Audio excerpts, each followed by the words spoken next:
So we'll put the stage near the west vines. The guests can enter through the tasting deck. Mark won't mind. It's not like he uses the place." I stopped dead in the hallway. That was my mother's voice. I wasn't supposed to be home yet. I had come early to grab a file, walked in quietly, and found my entire family sitting in my living room, maps and papers spread across the table like they owned the place. My sister, Mia, was pointing at an aerial photo of my vineyard, my $3.1 million vineyard, the one I spent a decade building from nothing. She circled the main courtyard and said, "This is perfect for the ceremony. And the reception can go here." I stepped forward. "What ceremony?" They all froze. Mom recovered first. She smiled, that fake, sugary smile she uses whenever she's about to manipulate someone. "Oh, sweetheart, don't be dramatic. Mia's wedding, of course." I blinked. "Her wedding? At my vineyard?" Dad waved a hand like I was the one being unreasonable. "It's the nicest property we have access to. It only makes sense." I walked closer, trying to keep my voice steady. "And you're planning all this, without asking me?" Mia scoffed. "You wouldn't have said no." "You didn't give me the chance," I said. Mom sighed loudly. "Why are you being difficult? We already told everyone the venue is ready. Just be supportive for once." Supportive. That word. They only used it when they wanted something from me. I crossed my arms. "Who gave you permission to host 300 people on my land?" Mom's smile dropped. "Well, you will give it. Right." "No," I said. It was like I detonated a bomb. Mia slammed her hand on the table. "You selfish jerk. One day in your stupid vineyard and you act like we're stealing from you." Dad pointed at me. "You should be honored. This will bring attention to your business." I laughed, a bitter, exhausted sound. "Right. Because weddings are known for their agricultural networking opportunities." Mom stepped toward me, voice cold now. "You're acting ungrateful. After everything we've done for you." I stared at her. "Name one thing."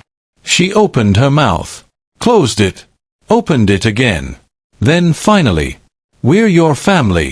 Isn't that enough?" Family. The same family who ignored me for years. The same family who didn't show up to my grand opening. The same family who only remembered I existed when they needed free wine for their events. Family. Mia stepped in front of me, chin high. "You will let us have the wedding there," she said. "We already booked the caterers and the band." I raised an eyebrow. "With whose permission?" She hesitated. "Mom said you'd pay." "Of course." I turned to my mother. "You told vendors I'd cover everything?" She shrugged. "It's your vineyard. Your responsibility." "My responsibility to pay for your daughter's luxury wedding?" "You can afford it," she snapped. There it was. The truth. Not love. Not family. Just entitlement. I took a slow breath. "Everyone out." Dad laughed like I was joking. "Come on, Mark.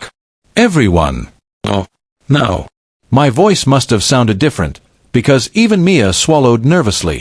They gathered their things, muttering angrily, and as they reached the door, Mom turned and said the words that broke something inside me.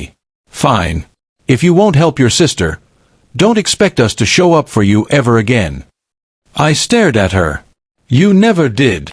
She flinched, but didn't respond. 2 days later, the chaos hit. Calls. Messages. Emails. The vendors Mom booked were demanding confirmation. Guests had already been told to expect a vineyard wedding. People were tagging my business on social media. "Can't wait for Mia's big day." I posted one simple announcement. "No event has been authorized at my vineyard. Please contact Mia or her parents for clarification." Within hours, the internet roasted them. Then the real bomb dropped. The caterer messaged me. "Your mother told us you'd pay in cash. She also used your business tax ID for the invoice." She what? That was fraud. I forwarded everything to my lawyer. By the evening, Mia was calling non-stop. I finally picked up. She didn't even say hello. "What the hell did you do?" "Mom is crying." What did I do? I asked. You committed fraud under my business name. It wasn't fraud, she screamed. It was family. I sighed. The wedding is not happening at my vineyard. She went silent, then whispered, You're ruining my life. No, I said. I'm saving mine. And I hung up. A week later, there was a knock on my door. Mom. Eyes swollen. Voice shaky. Mark, please. We didn't mean to hurt you. We just wanted a beautiful wedding for your sister. You wanted a free wedding, I said. At my expense. She wiped her tears.